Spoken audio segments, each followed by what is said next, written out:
Hello, everybody. Good morning to everybody. Hope we all had a nice night and we had a nice day. Today is Saturday, and today is going to be the last day for this workshop. And this is the first session for today. We also have another session in the evening. So without further ado, okay, my name is Lawa Dibora, as we all know, and this class is going to be for the duration of 2 hours. 2 hours with our wonderful coach. We thank all the coaches that have been making learning fun for us since day one of this workshop. That's Thursday, and I'm sure today is going to be another amazing day of learning. So without further ado, the coach for today, for this session today, is Coach Chico Samad, and he's going to be taking us through on the Django models, ORM, and templates. So we'd like to welcome Coach Leo. Thank you.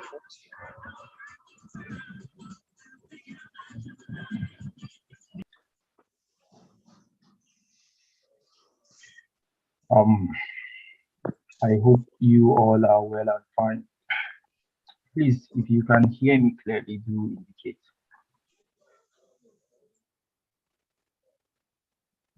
I'll also be needing to share my screen, so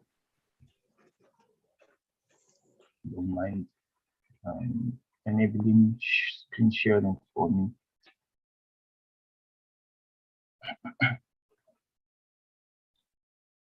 Okay. Well, thanks a lot. Today we are going to be discussing Django models, object relational mapping or mapper, as well as templates. So before I start that, I would love to give us a little introduction about the way Django works. And so I'll be doing a lot of writing and diagram. So Django, as well known, is a Python web development framework specifically for backend, or mostly used for backend. And the reason why it is famous is because of its robust architecture. It is monolithic, but it is robust and quite easy to set up. So say, for instance, you want to create a website. Let's say Facebook. Let's say Facebook is our website. Now we want to create facebook.com. Now the way Django works is this facebook.com you want to create, which is a project, is stored in a directory called project. And you could have other functions like profile, your profile, your posts or feeds. If you are in a group, and all other functionalities. And let's just say your home page. So anytime you type in Facebook, this under facebook.com, all as application under the project. So this might be an app. The profile might also be another app. Your post or your feed might be another app. and the link to your group might also be another app under the Django project. So that's basically how Django actually works. And the Django architecture is in such a way that if, say, you type in the www.facebook, you've deployed your app or your web application or your website. Can you guys see my screen very well? Let me increase the thickness of my brush.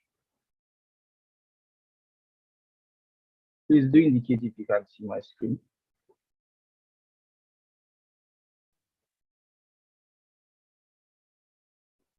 As I'm sharing, I won't be able to see a whole lot of things. Can you guys see my screen? If you can't, do indicate, please, so that I would continue. Or if you guys can hear me clearly. Okay, that's fine. So say you type in on your browser, you wanted to go to facebook.com, which is a website or a web application. How Django actually processes it is that it goes to the Django project, and the Django project has what it calls a URL. It's like a routing system. So it has a URL, which is like a routing system. And what this URL does is it now processes this particular request you've made. They call it HTTP request. And it now takes that, redirects it to the application. Remember that you have applications on that project. So it will take you to the Django app URLs. And what that does now is from the URLs, it takes you to the Django app views. Sorry. This.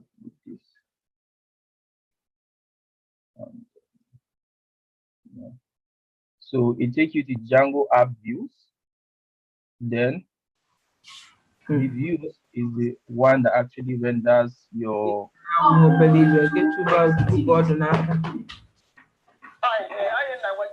Sorry, somebody saying something.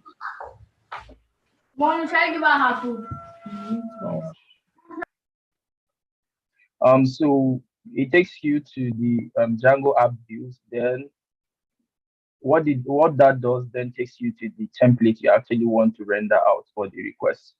And once that is done, it follows the same process back and give you so it follows the same process back and give you what they call the HTTP response.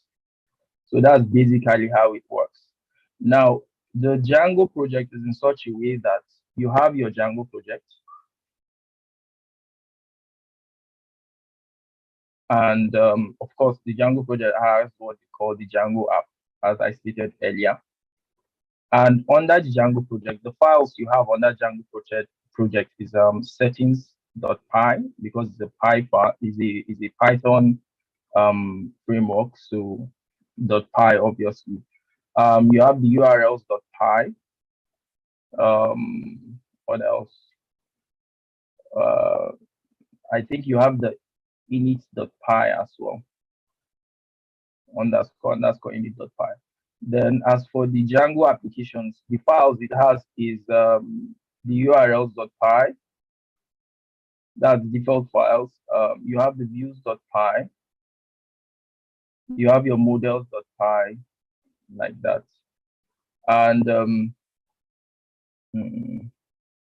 yeah, basically that this is how it is. So when once you send a request, like you type in a web address, what it does is it goes to your urls.py, goes to your project urls.py, then your app urls.py, then it goes like this. Basically, it might go to your models.py, or it just renders you a template. That's it's HTML template. So it just renders you that particular template.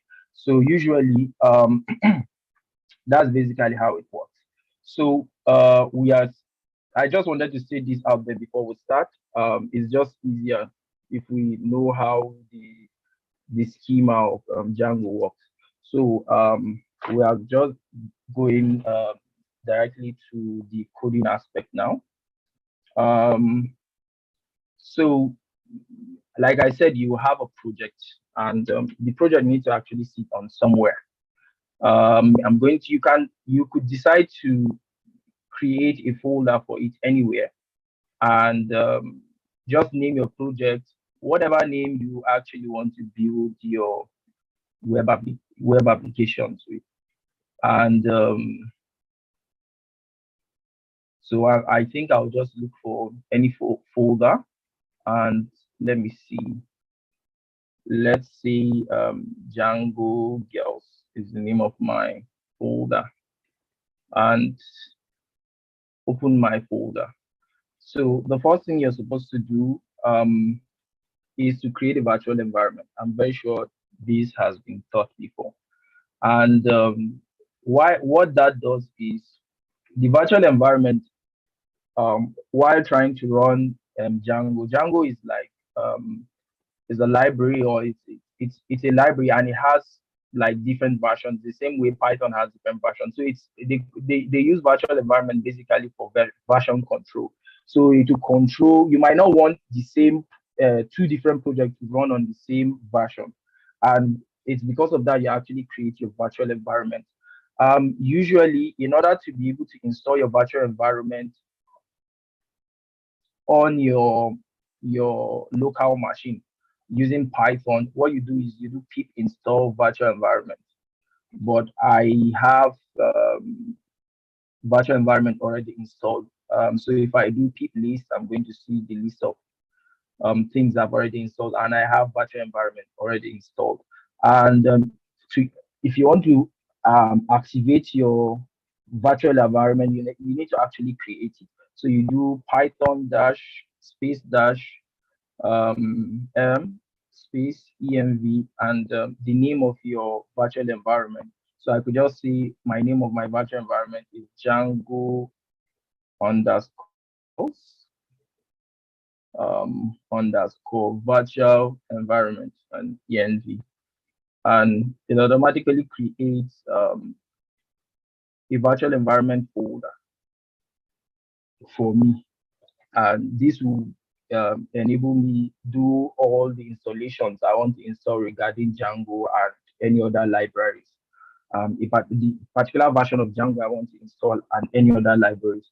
But you cannot just go there yet, right? You need to be able to activate your virtual environment. So if you want to do that, you are just going to call in the folder, the virtual environment folder, um, env, then I think it's backward slash, and it has a folder called scripts inside.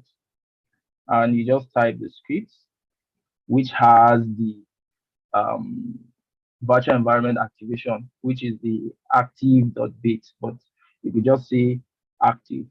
And once you do that, you could see now that unlike what it was here, we are now having the virtual environment in brackets, you understand? And then our location to our local directory. Then this just shows you that the virtual environment is activated. And if you want to deactivate it, all you need to just do is to type deactivate, and it goes back to what it was before. And so in order to do that, to activate it again, you type in the name of your virtual environment, um, backward slash script, then you activate it by just typing activate, or you can type activate dot bat and you activate it. And now that I've activated it, what it means now, I can now do my installation, and I would want to install, of course, Django. So I'll do pip install Django, which is the Python web framework. And it just, so you have to be online to be able to install Django every time. So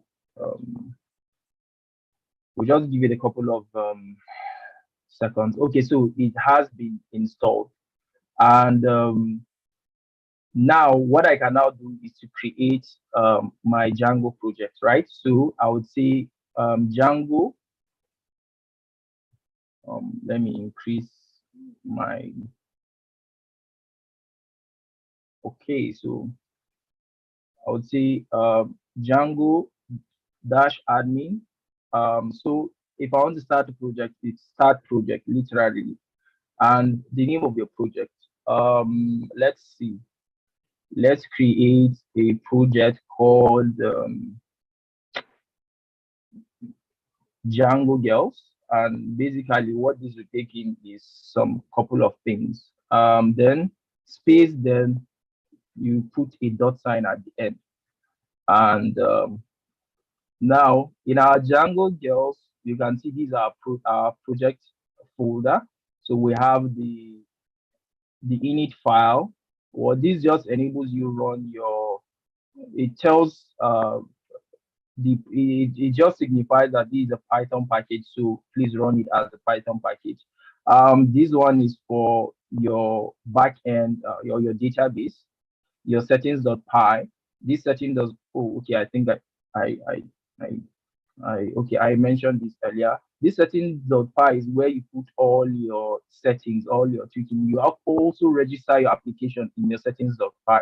If you want to tell the Django project that, oh, I've created an application, I want you to recognize my application, you actually register it in your settings.py. Is in this settings.py, you also register your HTML templating system, and you have your urls.py, which usually again I said is for routing. It's like for it's a messenger that usually would, if you give it a particular message, it takes it to the right place. It handles all of the HTML requests and HTML response. So this is also for, it's server based. So we have the, usually I think one of them was the old one, and they also created a new sgi.py file. So this one was for, I think, earlier versions of Django web framework. But they now, I think, after a while, they introduced this, and this one is just specifically for interacting with your server. And basically that's it. And this manage.py enables you run your Python um, your Python commands literally inside Django. So now the next thing we're going to do is actually to create a Django application. And so in order to do that, you say just Python. So if you are using Windows, it's Python. If you are using Linux, I think, and Mac OS, you have to signify Python thing. But for using Windows, so you could just say Python, or you could say py, manage.py. Then, so basically the instruction, the command for starting an application is start, literally start up. And what I want to create, um, let's create, let's see, a post application for just posting stuff online. Or I could create, you could name your application anything, whatever would make you recognize it. But let me create a post app, and you could see automatically that already created my post application. And inside the application, you have your init.py. Okay, I didn't mention this: the admin and app.py, your models, your test, and your views. Basically, the init.py is just to tell the acknowledge that this particular folder is a Python based folder. Your models is basically where you register your okay. So because it's a backend web dev, basically it's server side. They call it, it's server side web dev, because it actually interacts with your database, where your information are being stored basically. And What this model does is to enable you interact fine with your database, because basically databases runs on structured query language, which is SQL, and this is a Django project. And so guys decided that, okay, since I don't necessarily need to understand how SQL works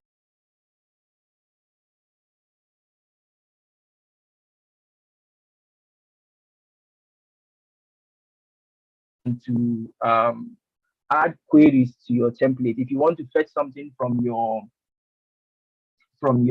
database to actually render to your front end, which is your HTML and CSS, you can actually do that here. And yes, that's basically it. Now I said we could run our server now by saying pi manage.py and literally run server. And once we do that, it takes us to, these are our local hosts. So I'm going to open my web browser, and I could type 127.0.0.1, then semicolon 8000. You could either do that and to tell you that the install worked successfully. Congratulations. So basically, if you've done this, it just shows that you have actually successfully created a Django project. And this in itself is fine to say you've created a web application. You could either say 127.0.0.1 or basic, or you could just say localhost and semicolon 8000, and it does literally the same thing. And so from yesterday, you guys actually talked about the Django admin. So basically, I'm going to do that as well. I wouldn't need to go back regarding that. So in order to be able to access your backend, you just first of all, you have to do what they call a migration. So it is if you want to migrate your files, you do Django Python space manage.py, make migrations, and no migrations detected, which is fine. Then you migrate. The reason why we are migrating is because in the beginning, when we run our run server, it's telling us that you have 18 unapplied migration. So that's basically why you need to. And it also migrates specifically. This migration, what it does is it um, registers a default database management system, specifically SQLite, SQLite 3, and you can see that immediately when we run our migrate command, it automatically created this db.sqlite3 um, package of file. And to be able to access it, all you need to do is you have to create a super user, because if you run your server and go to the back end UI, it's going to show you that you need to log into something.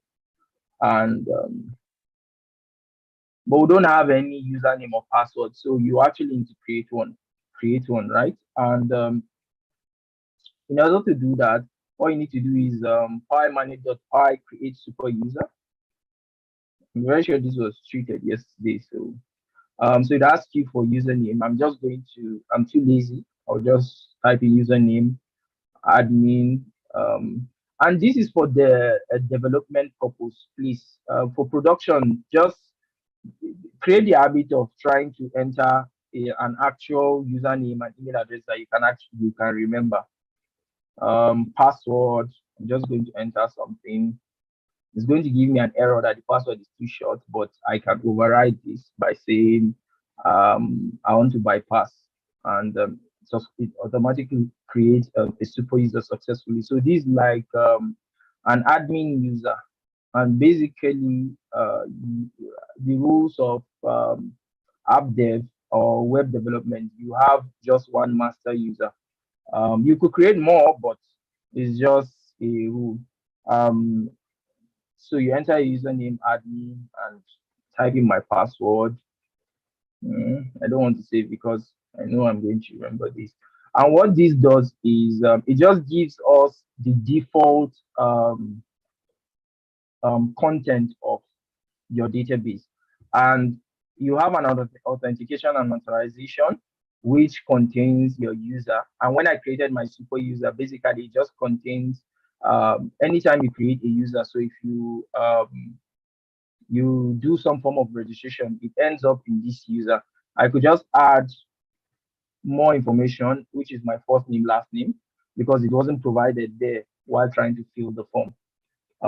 So and just save and update it. And what this is basically it gives me specific access. It's active. What that means is anytime I log in, it's going to reflect that okay, this person has logged in. If this is staff, well, I have access to do a lot of things in the back end that common user cannot actually do. Then if I'm a super user, meaning that basically I could decide to do and undo on the back in the back end, basically. And you are a staff doesn't necessarily mean you are a super user. You could be a staff and you will not have access. You have restricted access. But for me as a super user, I could do anything as I want. Now, this is basically it, and we don't have anything other than this. Now, in order to have register, like I said, things on your database, and this is just a front end user interface that Django created by default. Um, just to make it easy again. And so in order to do to start creating stuff in my database, all I need to do is to go to my applications, which is post, and go to my models, and I'll start registering stuff. Now, everything I register here is it's called is class based usually. Anything I add here is class based, and what it does is it creates tables in my database. So basically, if I want to translate this into SQL, what I'll just be doing is create um, database, and after I create my database, and I'll just say create table and name my table something, and that's basically what I'm doing. So I'm creating it using the Python web framework, basically using Python. So anytime I want to create any table on my backend, I'll just it's class based. So you register it as a class, then the name of this particular class. What do I want to name? Let's say we want to create ebooks. Let's say for like a local library, for instance. And what this inherits is it inherits from this Django.db. It inherits these models. So we'll say models um, dot model, and now this anything you register under this your table books, it's called fields literally. Um, so let me just illustrate what that is. Here's mine. So basically, what you're doing is you're creating a table um, book. This is the name of my table, and that's how usually databases work. And whatever I'm creating under it is basically what a table would carry. Let's say I want to have a table that takes information about somebody. So say your first name, last name, state of origin, you know, maybe age, for instance. So these are what under in SQL, these are what they call fields. All this information that you want to take in is what they call fields. And for Python, you register it as fields basically under your class. And so remember that this class in SQL is tables, and basically what you're registering down here is fields. And so let's say I want to, of course, a book will have somewhat like a title, And what this inherits is models. These models that we actually called in here, models dot. So there are different kinds of fields. There's text field where you could actually fill in stuff, basically um, text text-based characters like alphabets specifically, but it can also be alphanumeric. And there's what they call a character field. What the character field is compared to the text based is limited, and you always want to specify the limit, the number of characters this can handle. And for a title, let's just say, bad as it is, to take in about 200 characters if you want.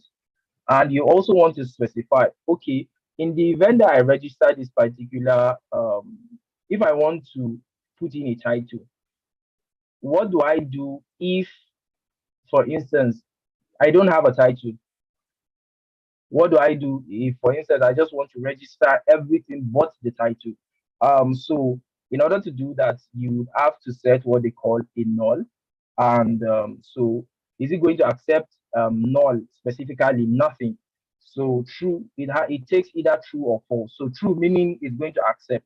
And so after that, you also want to handle, okay, how do I store? Okay, if it takes in nothing, how do I represent it on the database? So it also takes another attribute called false and blank.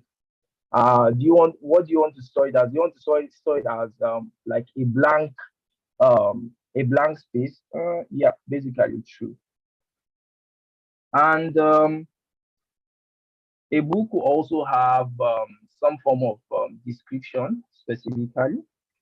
Um, Again, you could come up with your what you think makes sense for what a book should come with. And because description is a long list of things, I wouldn't want, it doesn't really make sense to actually put a character field there. Because so if you're actually trying to describe something, basically you see that um in your HTML you see a very, very big space, and you'll say enter bio or enter description or something. So usually, in order to represent that, you use what they call a text field. And the text field doesn't have it's not necessary that you put a maximum length for it. So basically, you put a text field, and you could leave it blank if you want. But um, let me just say, I don't want you to put anything more than 1,000 characters. Basically, um, how do you handle it if it's blank?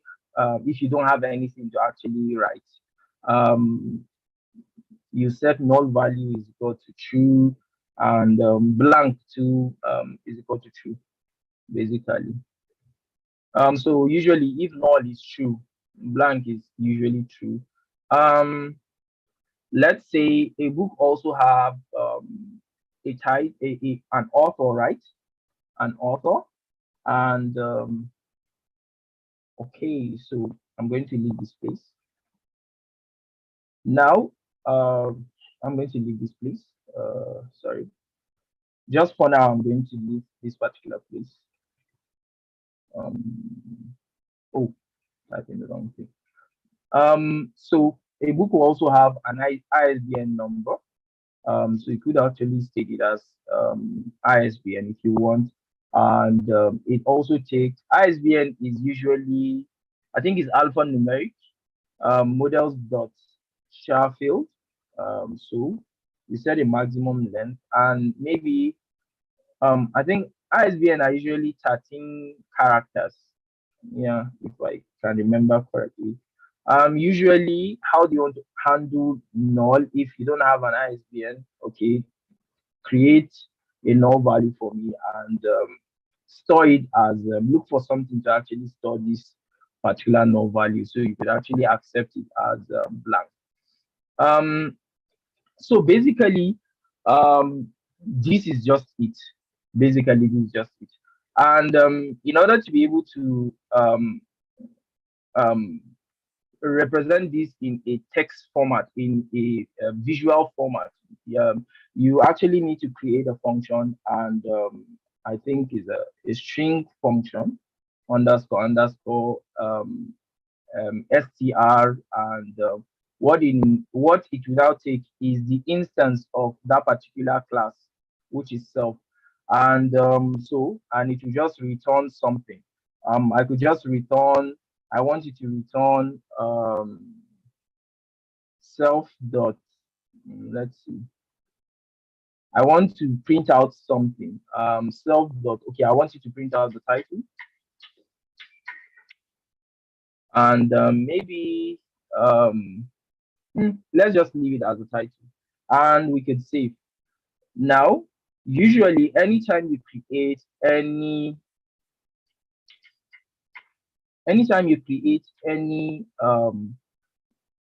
or you register any model. So this call a model, right, in Django. So anytime you create any model, um, what you need to do is to make migrations anytime. So it's every time you do that. So you actually have to make migrations at every time. Basically, it's telling the database that, oh, I've created this particular table. Please acknowledge.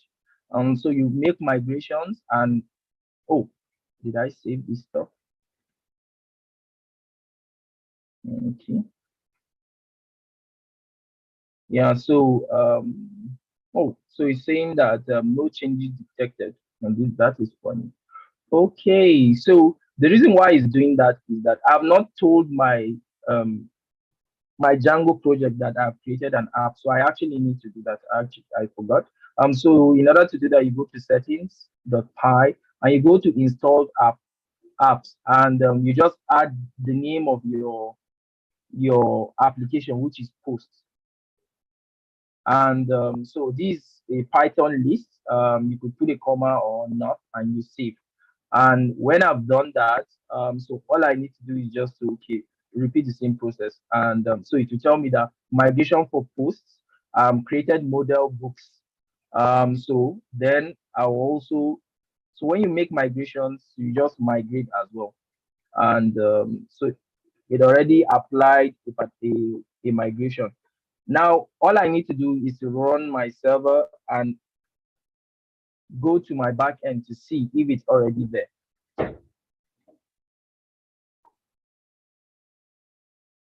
And once I have done that, so I'll go to my browser. So I am already there. I was there earlier. It's just I didn't go out. So all I just need to do is just to possibly refresh. And once I do that, you notice that my models that I've registered in the models.py didn't appear. And that's it's not a mistake.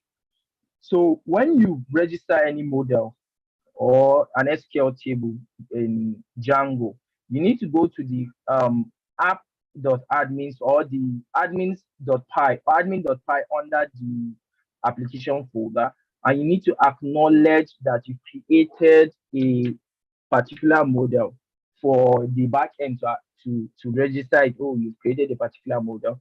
So what you could do is before you register it, you refer before you actually call um, anything in a particular file. Django has this uh, model import, and so all you could do is just say from post.models. That I'm referring to post.models. I want you to import book.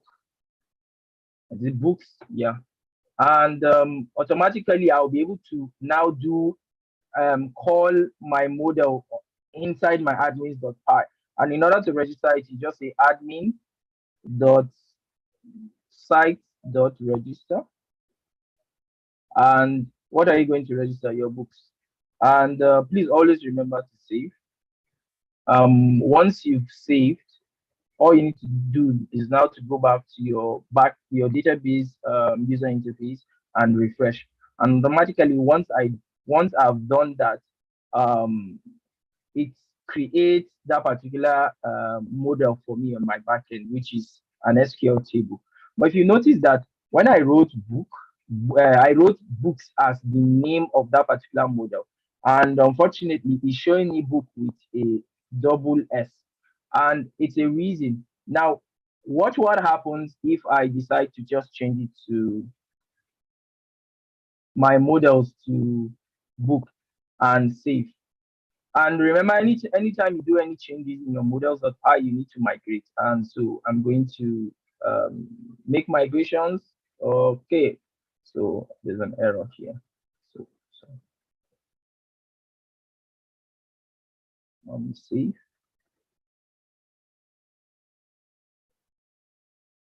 save, and make migrations. And so it's telling me was the model post.books renamed to book? I said yes, I actually did that. And so I'll migrate and let me run server again. And this is what happens if I do. So remember that I this time around I actually use book and it is presenting it as books. And that's because it usually would register your models as a plural form of that particular model. So if you put book, it will give you books. And that's because it knows that you are going to do like multiple, you are not just going to register one book, right? You are going to do like lots of registration. So it just assumes that, oh, okay, I'll print out the plural of my model name. So in order to take care of that, and I literally want to save it as books, not book. So I would go back to my models and save it as books. Go back to my admins.py and change it to books and save. But it will still show me that error, right? To take care of that error, there's what they call a meta, and it's a class-based name. And what you do is specifically register attributes of your models. And there's a particular attribute called verbose _name. You understand? But what I want is verbose _ plural _ name, if I if I can remember correctly. And what it does is I want to name the plural form of my um, model books is, I want it to still be books, and save. And let's see, hopefully I don't get an error. And okay. Oh, so I'm getting an error because let's see. Oh, sorry. Let me confirm why I'm getting an error. Okay.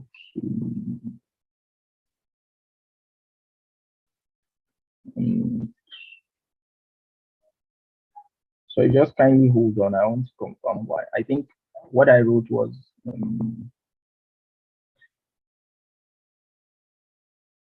so it is verbose _ name _ plural. Apologies for that. And I would save, and you don't need to do a migration because I said anytime you change anything in your models, but let's just save for. Oh, so it's saying that was the model post.book renamed to book? Oh, actually yes, that's what I did. And then you make a migration, then migrate. Now once I run my server and I go back to my UI, my database UI, if I refresh, and you can see now that it is actually books. Unlike the last time, it was showing when I registered my model as books, and it was showing me books with double S. Now, once I click inside this particular model books, I could add books literally. So you could see the difference between a character field and a text field. So even visual differences are there. So you could do all sorts of registration. Let's see. But there's something that is missing in our books model, which is an author. And I did that deliberately, and that was because I wanted to discuss something that has a particular field called foreign keys as well as many to many fields. And basically, um, I could create um, I could create a field called author here and make it a char field and a character field. And every time I want to register an author, I'll just it will be like as if I'm registering any other thing like the title, but I wouldn't want to do that. And that is because sometimes you might have an author with so many books and you don't want to have to be typing that every time. So I could easily just create a model for that literally. And I just want to make like a reference to that particular author. And you have a lot of authors. So we could just create a class called author, or you could say authors, and it inherits the models of model as an attribute, as an argument. And let's say the author has mm, a first name, and it's it takes in a model.char field. Again, I am too lazy to actually type, so I'm going to I'm going to copy. So a first name, and let's say the author has a last name as well, of course, as he should. And let's say we'll also register the date of birth of this particular author. So I'll just say DOB or date of birth, date underscore of underscore birth. Please always remember that Python is space sensitive. So if you say date of birth, it's going to give you an error literally. So just always remember that. And my date of birth, so it's actually a date. And so Django has this models called date field. And um, you could make null in the event that maybe the person doesn't want to disclose his date of birth. And so you could just create a null equal true. Let's say the date of death to let's assume that maybe the author has actually died, like somebody like Leonardo da Vinci, and so is no more alive. So let's just say for that purpose, we want to also have his book here, and so basically that, and maybe the author is alive, so you would also want to leave this place as blank, and I also want to register anytime. So I want to register anytime you register a new author. So date joined.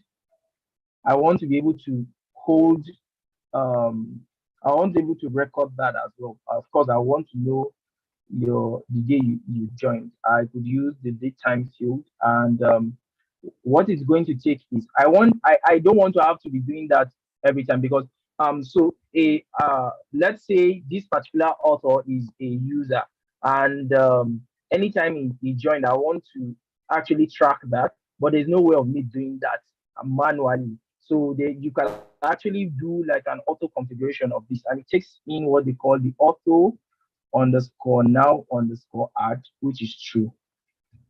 And let's say I also want to track every time this particular author enters into my website. So I could take in it will take in the same models.datetime field. So the date and the time literally. So but the attribute is going to take now is auto underscore now, and I'll just put true. So what this does, it registers real time. Like every time you enter, it will register that particular time. What this does is the day I actually enter a specific registration, or I register as an author, it takes in that particular the first time of registration. Basically, that's what it does. And I think that is it. Um, so I need to look for a way to actually represent this particular model in my back end as to display it in my back end. So I'm going to create a method called underscore string, and this is built into Django. And what it will just do is to return specific things I want to display. So it takes in the instance self, which is the instance of that particular class. And so it's self dot first name, um, and you could say um, you could put a comma here if you want, because this is a string. Self dot last name, and you could save. And the next thing you're going to do is, of course, you are going to make migrations and migrate. But the thing is, I have not registered it in my admins.py. So all I need to do is just to say, okay, comma, author. And I would also register it as authors and save. Please always remember to save your files anytime you do any changes, and run server, and watch what happens if I refresh my admin page. And so the same mistake, the authors. And so all I need to do is just to go to my models um, and just create a class called meta, and I'll register my, what do I want the plural of my authors to be, and I just want it to be authors, and save. And once I do that, I refresh, you can see the changes that already been made. So now I want to look for a way to actually make my author part of my the information of my books.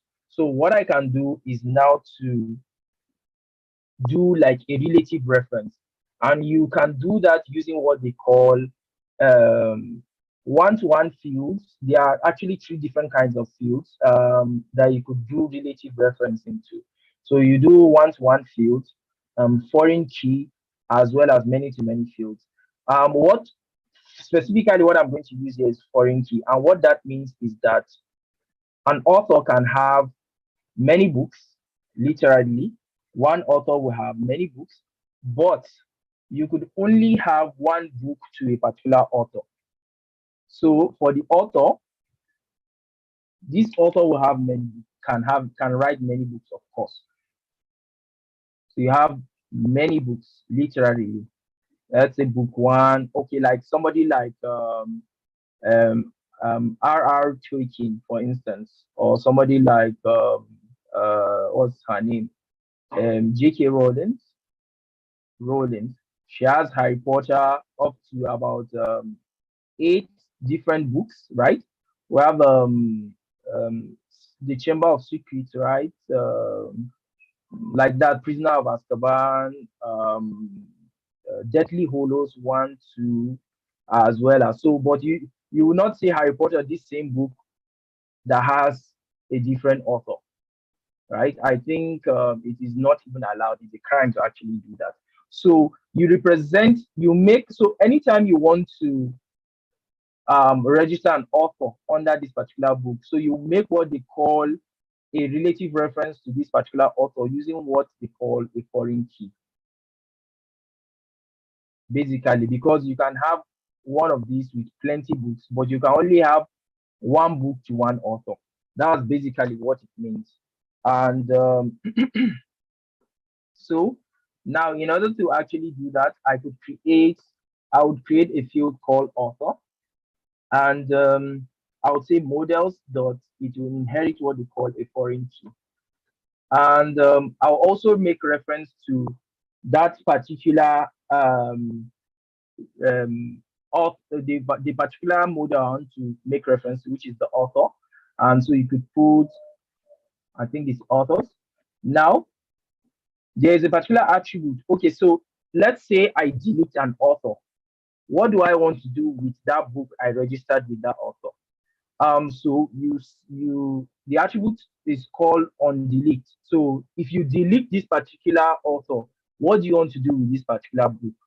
So if I delete this particular author, there's no need for me to keep that particular book, because it will just be a book without an author, which is very unlikely. So I'll say models dot cascade, and that what that does is anytime this particular um, author is not there, just delete that the name of that the model or the book model or the name of that particular book or the information of that particular book.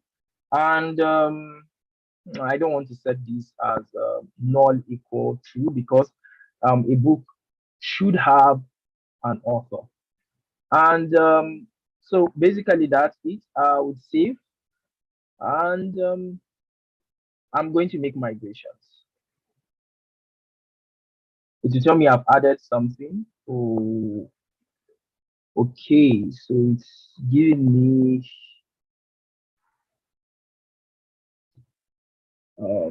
okay. So let me just add a null equal true. I don't. This is a bit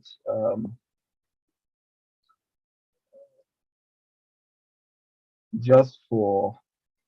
I don't want to have to go to do this. This a bit complex. So I'll just add the null equal true and make migrations, and it automatically migrates. But please just take note that this is for uh, this is for development, right? If you are going to, if you want to actually um, do this post production, as if you want to launch this particular application, there are a lot of things you wouldn't do. So it's telling me that I have one unapplied migration. So let me migrate. I think I did not migrate. Yeah. So and I'll run server. So if we go back to our back end, what that does is so I would refresh, and if I go to my book, and so you can now see that the field called author is actually there. And let's see. So I'm going to start registering the different authors. And let's see, RR. Let's see, RR. I don't know his first name or his middle name. Um, um, but Toikin. And then Toikin. And let's say the date of birth is, I just want to populate it with something. And let's say he died today. Let's assume that. Save and add another. And let's see, J.K. Rowling. J.K. Rowling. Is it Rowling his name? Rowling. And let's say he died, let's say 1904 slash, he died March, let's say first. He was given birth to at this age and died, let's say 2010. Again, all of these are, it's just me formulating those particular data, but you could enter real data. So we have somebody like James Hadley Chase.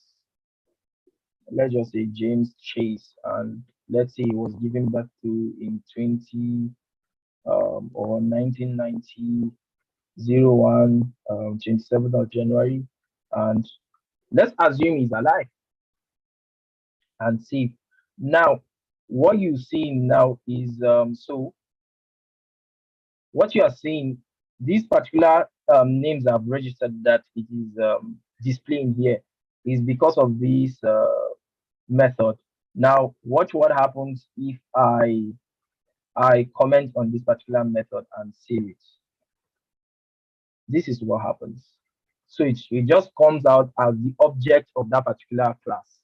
So, like I said, it's just to display a string telling it that this is what you want it to display. Basically, that's it, and it will be an attribute of that particular model. So, if you want to add a date of birth, all you need to do is just to refer to that instance and say date of birth. Um, you save it, and this is what's going to happen. So you can see that now the date of birth as is there. So basically, that's how the Django models work. Now, about the Django object relational mapping. I'm going to try as much as possible to explain this in the best way that I can. So like I told you that the way Django is that you don't necessarily need to know the language of databases, which is actually SQL. What the ORM does is to translate Python objects. You understand? Python object, which is basically querying of data. So querying a particular data, asking your database for a particular data, specific data, querying a particular data using Python, and you have the object relational mapping or mapper, and what it does is it now speaks to the database specifically, that okay, let's say you have, so remember that we have two tables as far as the database is concerned, or in Python cases we call them models, right? So in the database you call them tables, and we have table for books and we have table for authors. Now in SQL, if I want to tell SQL to get me all the list of books, I could query it using, I'll say select all from books. That is, select all the fields from books, and that's what it's going to give me. And so it will give me the list of all the books I've registered in this database. Well, as for Python, if you want to do that, all you need to do is books dot object dot all, and this is how you ask your database to actually give you all the books, all the list of books that has been registered in your database. But now Python is a different language, and and the database language is, like I said, SQL. So what the ORM does is to um, translate Python objects, which is this, to a language that the database can understand, which is the SQL. And the database only understands SQL language. It doesn't understand any other thing, because basically that is what is used to build a database. But the ORM does is like an intermediary between your Python object, or your Python object and your database. So that's what basically ORM does. And so it's inbuilt specifically inside Django. Sometimes you can have your Python object, you have your ORM, you will also have an intermediary called an adapter or driver. Then you have your database. Sometimes, but for this purpose, what we just have is Python object or your model,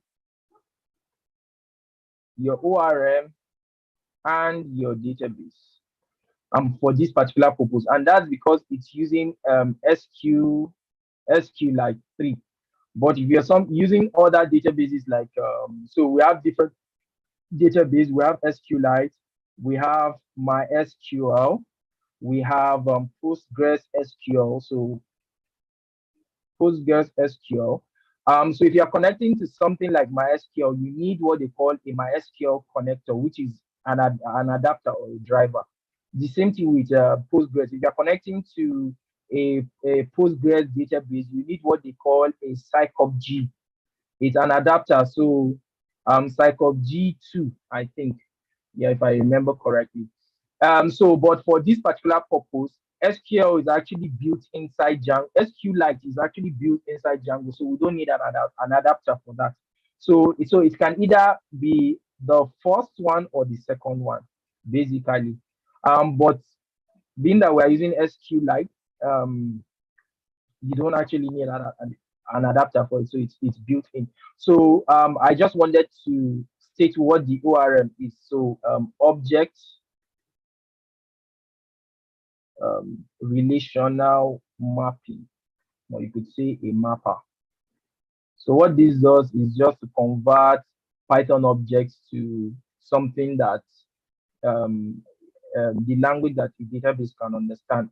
So if you do that, it will enable Python interact with this database easily to query data, to ask for data. Okay, give me this, and I don't need to necessarily understand structured query language. So basically, that is what it is. So we'll now move on to rendering templates, and in order to do that, anytime you want to render your templates, I told you that views are the one that renders your template, but we'll need to look for a way to add our files to this particular project. And the default way Django handles templates is by going to your app and creating a folder called templates. You could name it anything, but it's just default. Now, this template will handle your HTML templates, basically. So let's say I want to create a home page, index.html. Now, in order to tell Django project that, oh, I've added a folder called templates to my project, please acknowledge. I'll just go to my project settings and go to so there's a place called templates. You go to this dirs, which is basically directories. Now you could do two things. You could register it as a list, as base underscore, so the base directory, then go to templates, basically. So you could do this and save if you want. You could actually do that and save, or you could use the default way Django actually handles that. And in order to do that, you need to import a library called OS, basically. So you import OS, and I am going to come back to my I'm going to come back to my directories, and I would say os.path dot join, and this is just Python's way of handling uh, what's called uh, templating system. So sorry, excuse me. And I'm going to refer to where my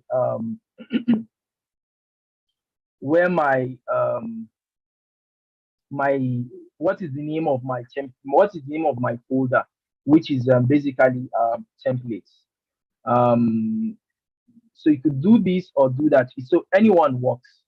So if you either do this or do the default way Django handles templates, anyone actually works. So it's not giving me an error, so it means that it's fine. And so in order to be able to register my to acknowledge that, oh, I have created a template, I need to actually create, I need to tell Django that, oh, I've created a template inside my Django project. So I would go to, and I want to render this particular project. I want to render this particular HTML template. So I told you that views in the app.views file actually takes care of this particular um, uh, HTML template. So usually, in order to be able to render this template, you have to create a method. And let's say my method name is home. And what this actually takes in as an argument is request. And so what I can do is to return, and I want to render my template specifically. And the argument it takes in is request, which is this request here. Then the where my folder is actually where my file is actually located, and the file I want to render is index.html. So I could just put in index.html because it's in my base directory, so I don't need to do some form of location. However, let's say that my template I created inside my template base, for instance. I now created, let's just others. or I would say main. You could name it anything. And I created my HTML template inside this main. Let's assume that that was what I did. Now, in order to do that, it's not more in my base template, in my default template. However, it's in my default template and also inside a different a folder. So what I will just do here is just add the name of the folder slash the index.html, and I think we are fine. Now, in order to, I also need to register this particular views in my URLs for routing purpose. I'll go to my urls.py. Oh, I don't have a urls.py. The Django application do not have a urls.py. Sorry, somebody saying anything? Okay. The Django application do not have a urls.py, so you need to actually create that. So you create a urls.py, and it takes in, you import a library from Django.urls, import path basically, and the argument, the variable there is URL patterns, and it's a list of a lot of things inside. But I have not, when I created this particular, it's going to show me an error definitely. When I created this particular urls.py on my application, I also need to connect it to my Django project. Like I told you earlier,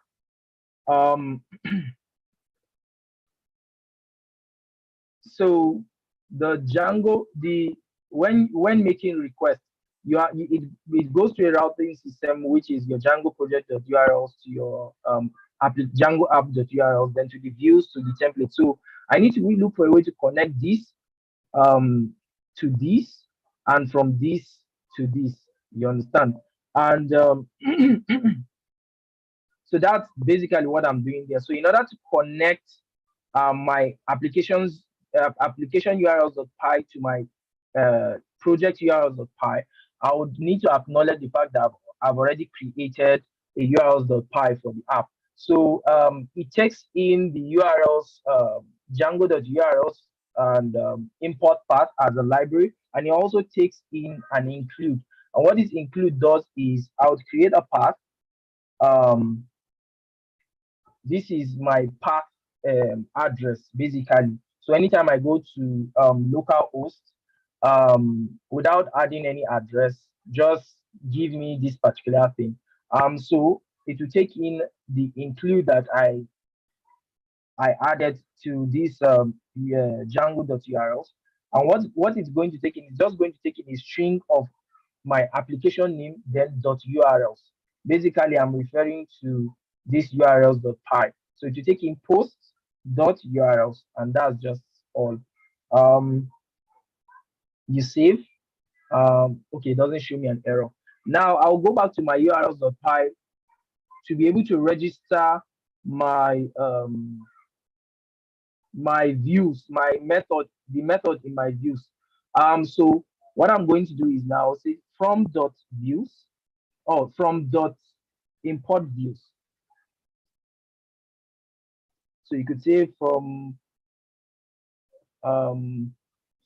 post dot views import views if you want to. And now I'm going to add a path to this particular template, or this particular method. And what this is going to take in is an address, comma, views dot home. So views dot the name of my method. And usually it takes in another attribute called name. And for now, I'm going to name this index. And this is very useful when you are actually trying to create a link. So in HTML, if you want to create a link, you could create a link called href. And this particular address here, you could actually create anything. So you could say, I want it to go to www.google.com. Or if you create, if you have another HTML file you want to refer to, you could just refer it to that particular file and say, okay, let's say the name of the file is contact.html. Now, in Django makes it a little bit easy to be able to do that. But we're actually going to come to that using this particular name here. It makes it quite easy to actually take care of trying to link up pages. And let's say what I want to create in my body is that this is my um, my posts or Django girls um, web web page. Yeah, let's say that's what I want to display on my front end. Now, what happens is if I go back to my browser and I go to localhost, and that's the default address. Now, this is what happens. It just display that particular thing I actually um, displayed on my HTML, my index.html. And let's say I also want to create another folder, another file called, let's see, my books.html. What I want to do is to render just books, basically. So, of course, you create the HTML tag, and let's say my title is book. That's the name of my title, and I want to render. What I just want to render is all the books I've already saved in my database here. That if I have any, I actually haven't, but let's say, okay, I have actually rendered authors. So let me create an author.html. What I want to do is actually to render my all my authors I've registered in my book. So let's just say the title of this is authors, and so I'll just say names of all registered authors. Registered authors. And I'll create a list of an ordered, let's say create an ordered list of these things, and yep, basically that is it. Now, in order to be able to do that, I'm going to save, and of course, I would register this in my views. Let's see, I'm too lazy to type, so I'm just going to copy. And so let's say this is my author, and I'll just say authors. And I'm going to register my author.html and save. I'll go to my urls.py and also create a path for it now. So my path now is anytime you go to localhost/authors or author list, you can say author_list, and so it will be views dot, I think, authors, and let's put a name to it called author, or you could say author if you want to, and you save. Now, what happens now is if I go back to my browser and say /author_lists.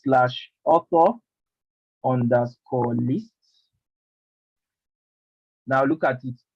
It has rendered that particular page for me, and I want to now query my database and bring out all the registered author, all the author that has been registered on my database.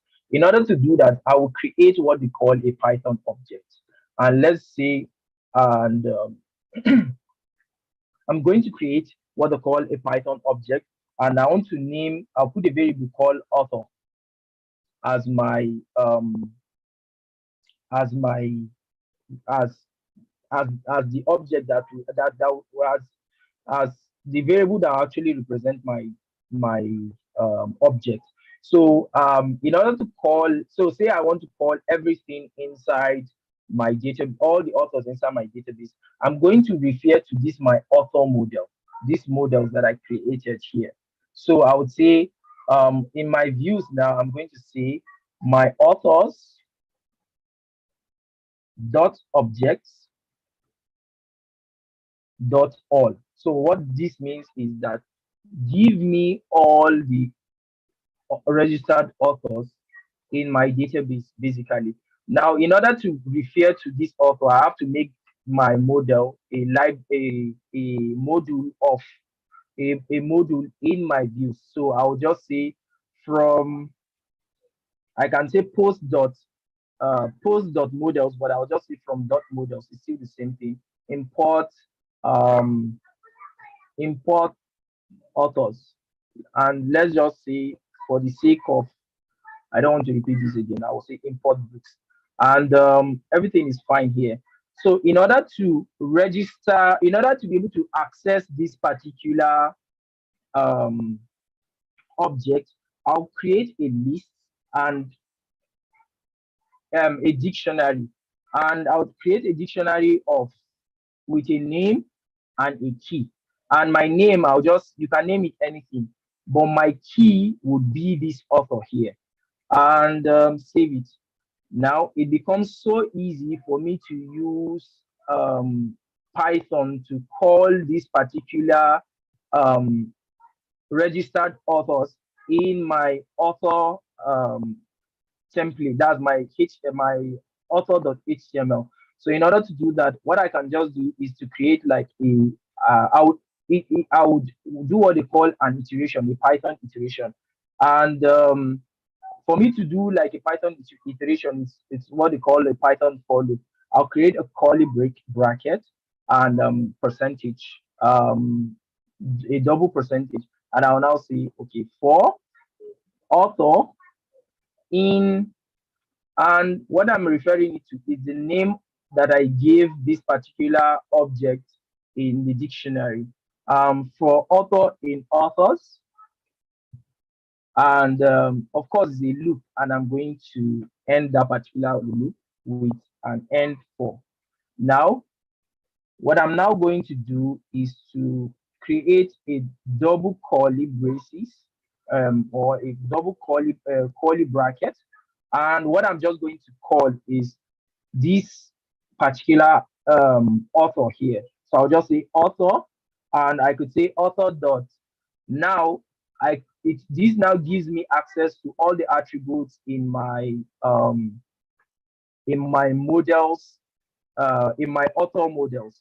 I could say author dot first name. I want you to print author dot first underscore name. I also want to say, okay, I'm going to give space and a double curly bracket, and I'll say author dot last name.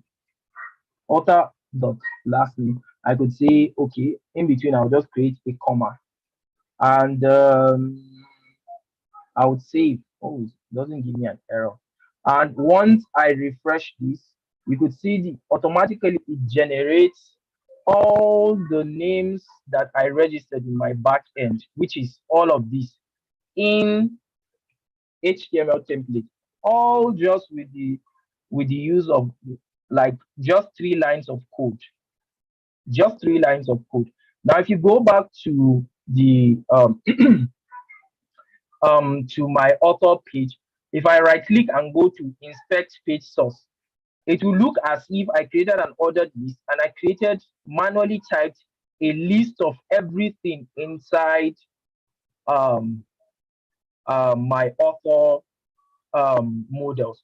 So, and this creates some form of dynamism. So anytime I create a new author, let's say let's call Deborah. I'm going to call your name, so just for fun, and your last name is Lawal. I'm going to put any date of birth, so don't mind me. You are still alive, so yeah. And I'm going to save. And once I do that, if I refresh my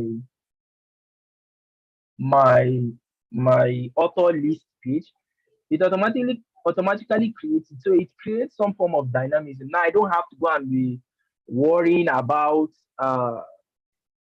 trying to do this in my back end and trying to do this also in my HTML by adding um, a new list. And which is one of the cool things with Django. It makes lazy people like me, do a lot of things, and they will think that you are one kind of guru. They don't know that it's not like you know a lot. So, but it's one good thing, or one good thing about Django, Django web development. So yeah, basically that is it. Um, Hello, does somebody want to talk? I saw that somebody unmuted. Okay, so um, before then, I don't know if you guys have any questions. I think I've been talking for hmm, over an hour, and I have not paused to ask if there's any questions. But do you guys have any questions before I move further?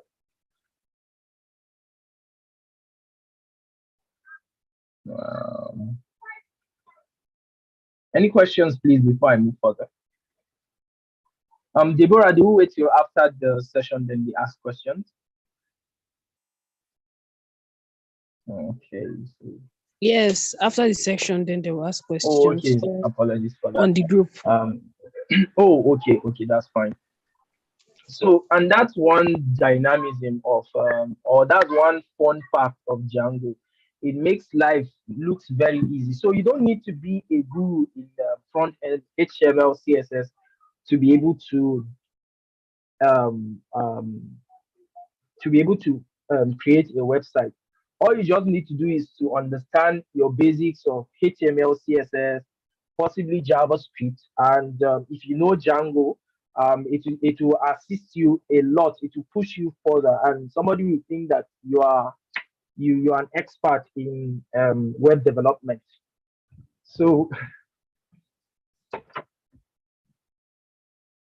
so again, it's the reason why I adopted it is because I'm a very lazy person, so I don't like so much work. Doesn't mean that you're not going to study, but again, I like automation a lot, and it's one of the reasons why I adopted Django as a web development framework, frankly, because of this ease and this dynamism. So now we are going to create a list of books. Um, we are going to render a list of books in our templates, in our books.html. And so we are going to create um, a method to render our books.html by, like, I'll just create this and say this is books. Oh no, sorry.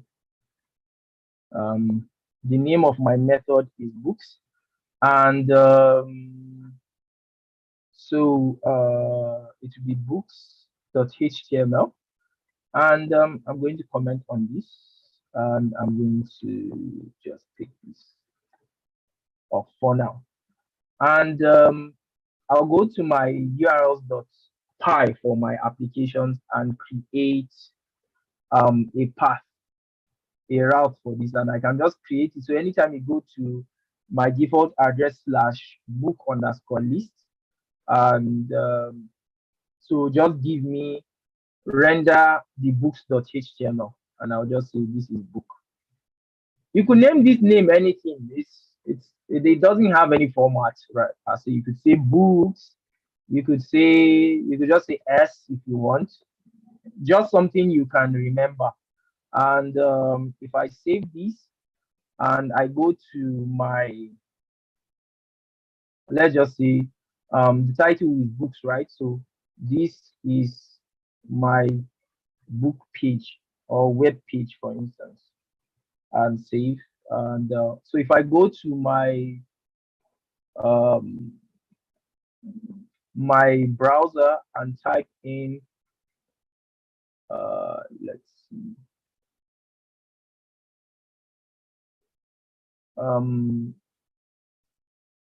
so my local host, then /book_book list, it's just going to render whatever I actually put on my on my book.html. So in order to be able to call, so I want to call all the books inside my database. That's what I want to do. So I'll go to my models. I'll create an object for my book model. I can just create an object called book, and I'll just say the same thing you did, authors.object.all. You say books dot object dot all, and you create a dictionary for it. Now, I could decide to represent my dictionary as a variable, let's say a context. You could put anything, or let's just say content if I want to. And I'll just create a dictionary. And of course, I'll create a key and a value. Let's say books, and my value is this variable called book. And all I just need to do is to say comma content, and it does that. It just brings everything inside here out for me. And if I go to my book.html, I would say let's create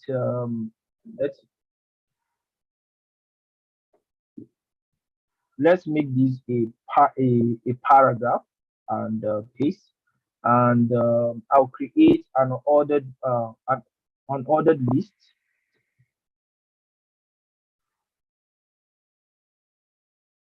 So create an unordered list, and basically did the same thing I did for my author.html. So I'll iterate in.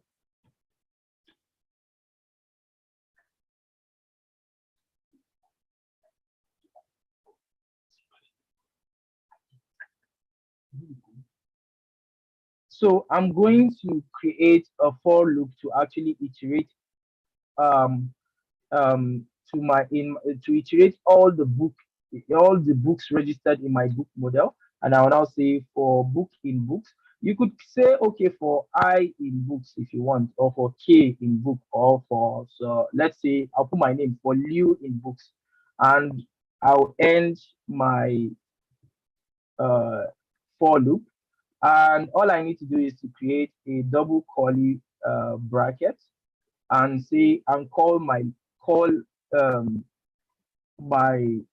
instance of that particular book, and this will also give me access to the attributes of this book model. So put a title, and also put the name of the author. So I could actually call that. I could say liu.title. Then I could say I also want Liu. So you call the title of the book, I also need you to put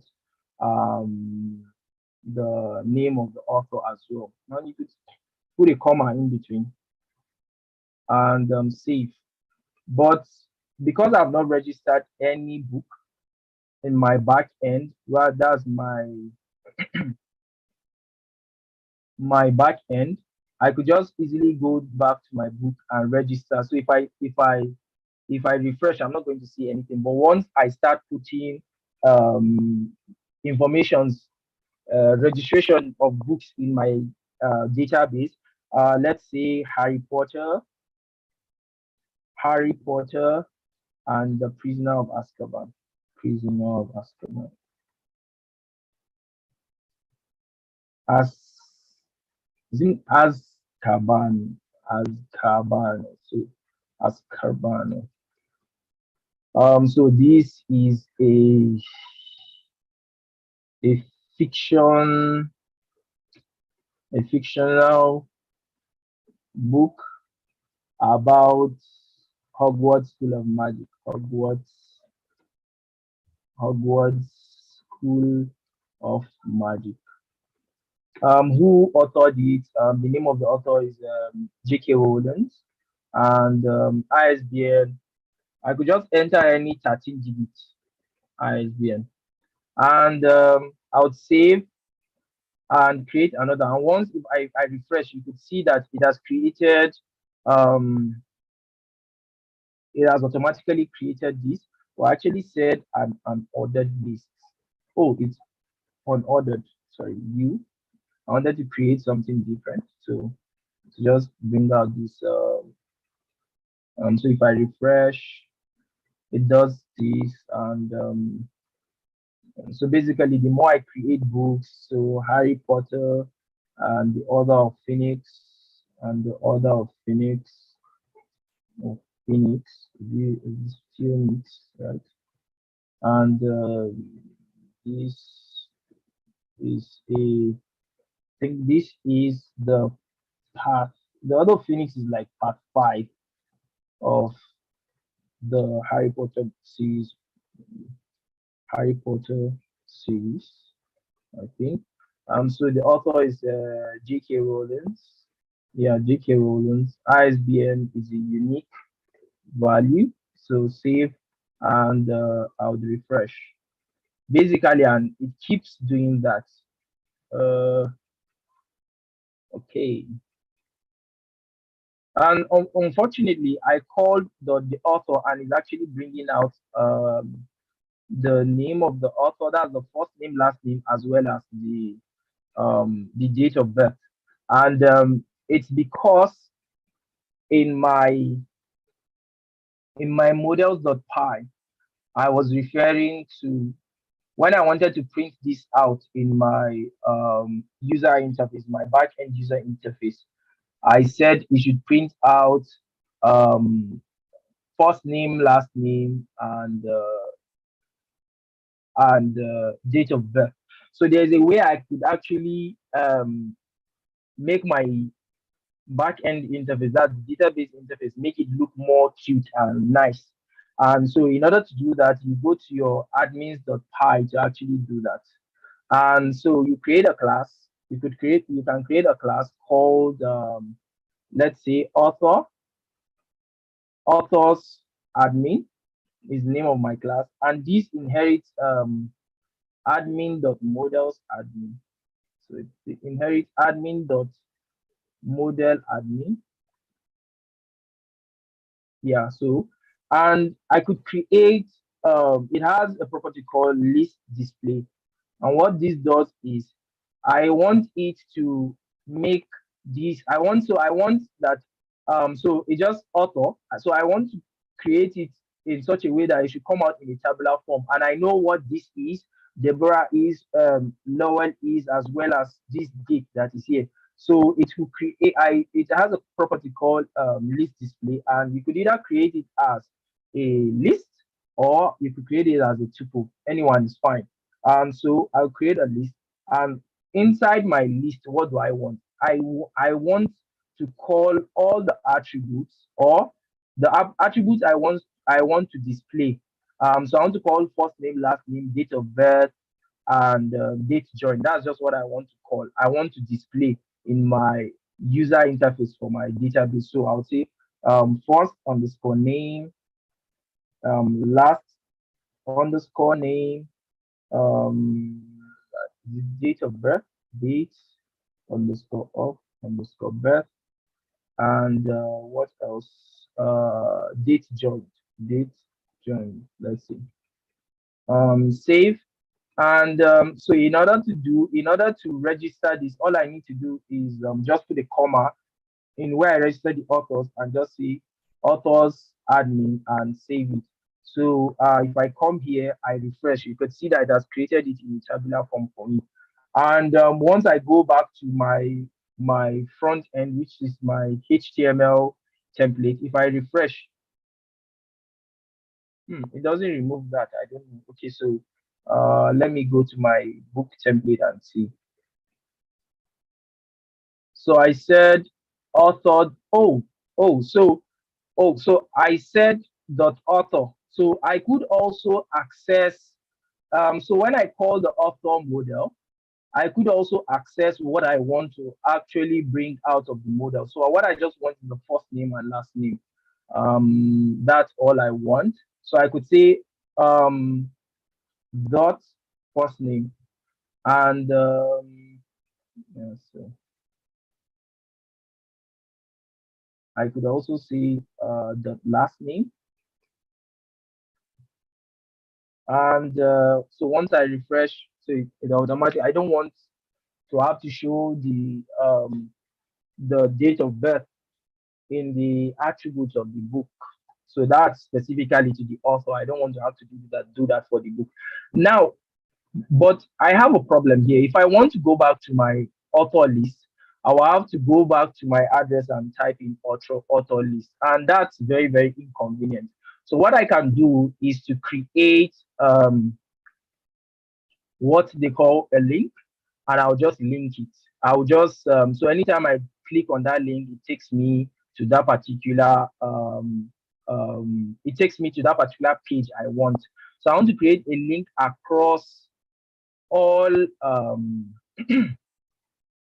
all my pages, and but unfortunately this would make me okay. So if I want to create a list for a link for my book, my index, and my author, so what I can just do is to say okay, I'll say href, and I'll just create something for home, and I can say line break like that, and let me just copy paste, and so I'll say this is home, this is book list, and I would say okay, this is author list, and I have to do that for a whole. I would want to repeat myself. I'll copy this for because if I do this and I save, if I go back to my home page, it just shows me that of you can see it's a link. It's not a it's a link, but if you click, it's not going to go anywhere. But if I now go back to my book list, because I've not added this reference there, this link reference there, it's not going to show. I have to be copying it. And Django has this principle called the dry principle. So do not repeat yourself. Basically, that is what it does. And so, in order to do that, in order to use this particular principle, there's what they call template inheritance. So I could create a template, right, where just this link is just going to sit on. Basically, that's what I'm going to do. I just want this link to sit there. I don't want to have to be calling it every time. So I could just create a separate template for this, and all I just need to do is just to make a reference to it. So I could say let me just copy it somewhere. I'll go to my base and I'll create, let's just say a, so let's call this a navbar.html because it's basically a navigation bar, and I'm going to paste this there and save. I could do that, and in order to be able to refer it to in my index.html, um, I'm going to do what they call an include tag. So it's a um, way of including this navbar.html to any other template. So it's a way of actually including its content without having to type it every time. So I would it's called an include tag. It's a Django tag. So I would say include what I want to include the address of this part where this particular navbar is actually sitting. So it's in base slash navbar.html, I think. Hopefully I'm right, and so once I go back to my index page and I click, you can see I still have it despite the fact that it's not here. So what I can now do is just to copy this and go to my book, paste it here, save, and do the same thing for my author and save. And this is what happens. So if if I go to my book book list is there. If I go to my author list is there. But now I also want to make it clickable. That if I click it, I just want it to go there. Now that is where our this name we actually gave this path comes in. So what I can just do is to go to my navbar itself. So you see that I don't have to do that here, neither do I have to edit it here. I'll just go to one place and edit it. Now under this particular reference here, I'll put a URL tag, which is a double %, and I'll just type a URL, and in quotes, I'll put the name of that particular path in my urls.py. The name of my the path for my home page is index. That of my author page is author, and the name of the book is book. So all I need to go there and say, okay, for my home page, I said is index, and so I'm too lazy, so I'll just copy, Control C, and Control V. And so for my book is book, and for author is, for my author list is just author. And I will just save it and refresh. So nothing really happened, right? But once I click my home page, you can see that's taking me to my home page. If I go to my book list, it takes me to my book list. If I go to my author list, it takes me to my author list. So I just did this line of code, this adjustment somewhere, and it applies everywhere. And that is one, it's another incredible thing about the Django web framework. You can do what they call a file, a template extension. So basically, there is another kind of template extension they call extends, and it's an extends tag. What it does is I could create the whole body of my template somewhere. Like I could create my HTML template somewhere.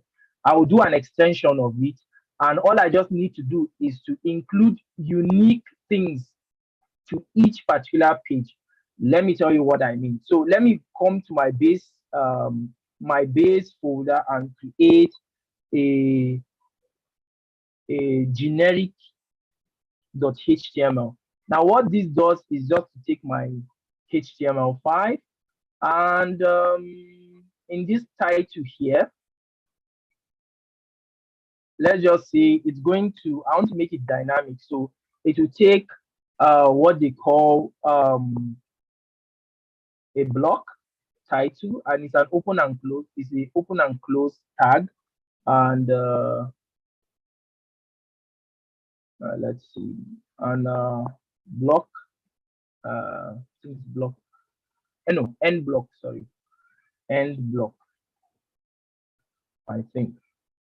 And in my body, I would create a block tag too as well.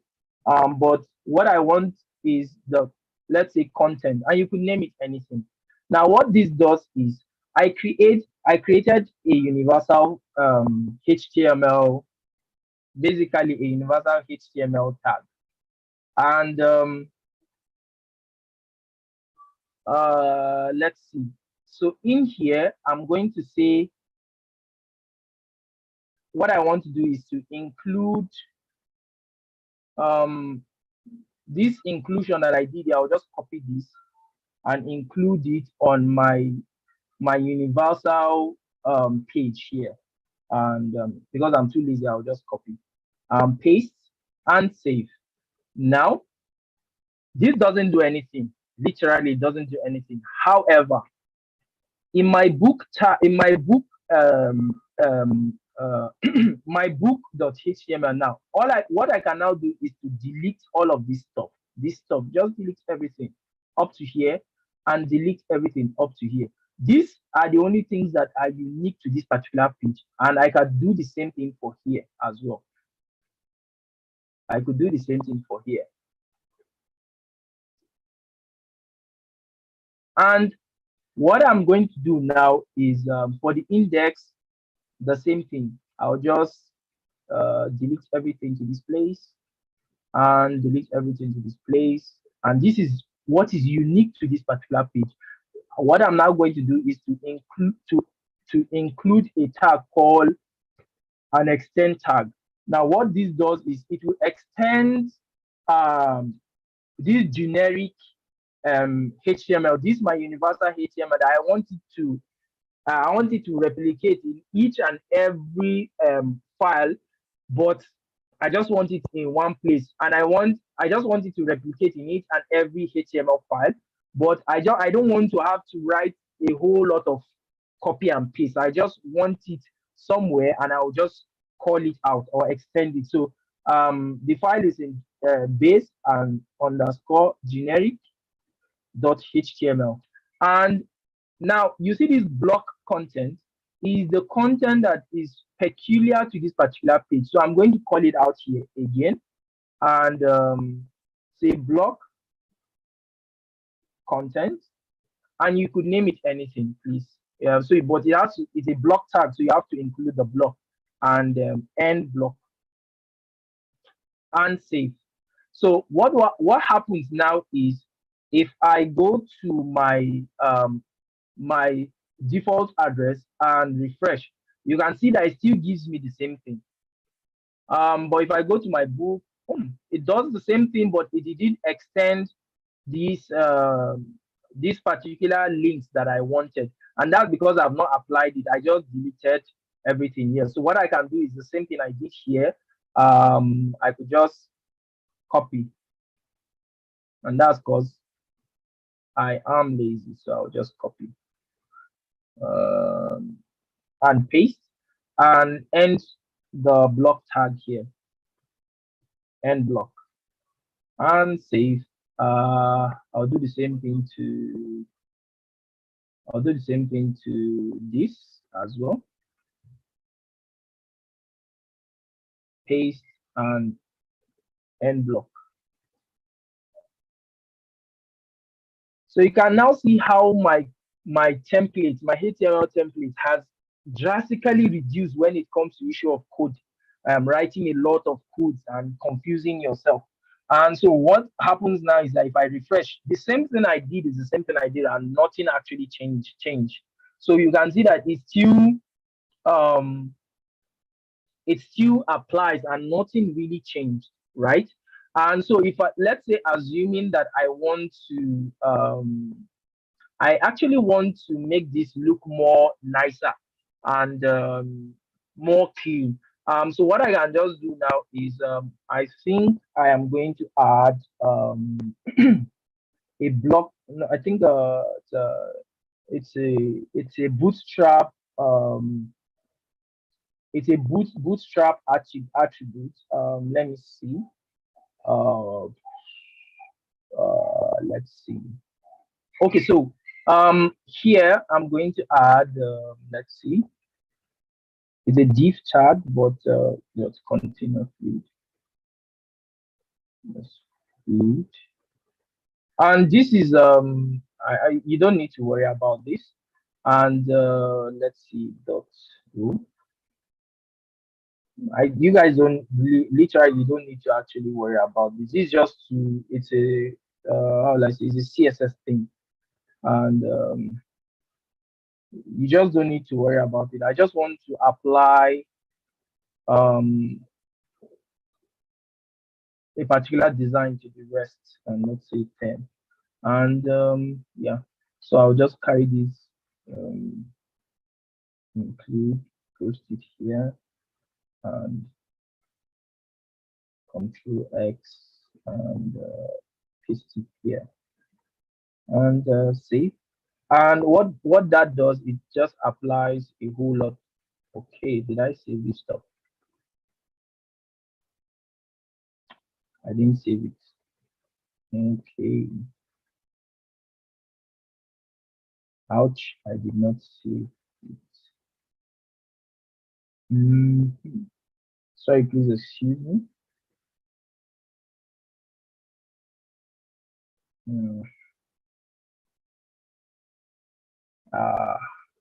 Okay, somebody's saying something. Oh, okay, it's already 12. I should. Oh, okay, so I'll just try and round up, like in 10 minutes. Even though it's already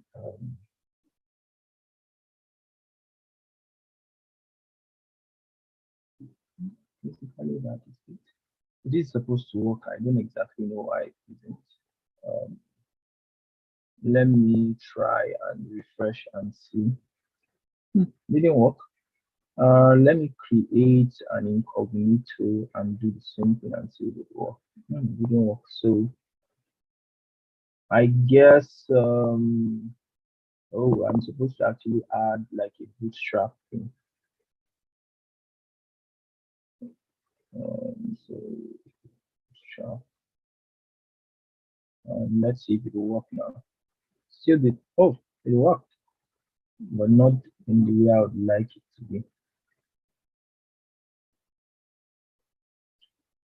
Sorry guys, don't really bother about what I'm doing. It's just I'm just trying to apply stuff that will make this thing look nice, more presentable rather. You don't necessarily have to make your this thing look nice. You could just let me add a stance and let's see. Um, I could see um, let me don't necessarily have to bother about that. I just wanted to make um so what I wanted to do was to just make these a navbar on one side and everything comes to the other place, but I don't think that is necessary. So basically,